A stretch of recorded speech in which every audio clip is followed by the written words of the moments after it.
BRS سربراہ KCR سے سابق وزیر جیون ریڈی کی ملاقات 20 اپریل 2026 کو پارٹی میں شامل ہونے کا اعلان۔ تلنگانہ کے سابق وزیر جیون ریڈی نے جمعے کے روز ایراولی میں واقع فارم ہاؤس پر BRS کے سربراہ کے چندرشیکھر راؤ KCR سے ملاقات کی۔ ذرائع کے مطابق دونوں قائدین جو طویل عرصے سے ایک دوسرے کی سیاسی حریف سمجھے جاتے رہے ہیں، حالیہ سیاسی حالات کے تناظر میں نہایتی خوشگوار اور گرم جوشی ماحول میں مل گئے۔ فارم ہاؤس پہنچنے پر KCR نے خود آگے بڑھ کر جیون ریڈی کا استقبال کیا، جس کے بعد ملاقات کا ماحول خاص جذباتی ہو گیا۔ اس موقع پر جیون ریڈی جذبات پر قابو نہ رکھ سکے اور KCR کو گلے لگاتے ہوئے کہا، "انا، آپ کے ساتھ کام کرنے کے لیے مجھے خود بھگوان نے بھیجا ہے۔"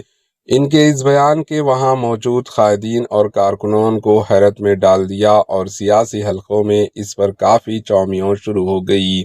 اطلاعات کے مطابق کانگریس پارٹی کے اندرونی اختلافات اور حالیہ سیاسی پیش رفت سے ناراض ہو کر جیون ریڈی نے یہ قدم اٹھایا۔ ملاقات کے بعد انہوں نے واضح کیا کہ موجودہ حالات میں KCR کی قیادت زیادہ مضبوط اور مؤثر ہے۔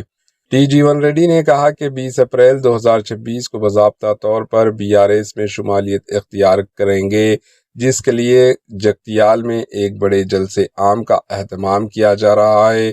اس جلسے کو سیاسی طور پر اہم سمجھا جا رہا ہے اور اس میں بڑی تعداد میں کارکنوں کی شرکت بھی ہو سکتی ہے۔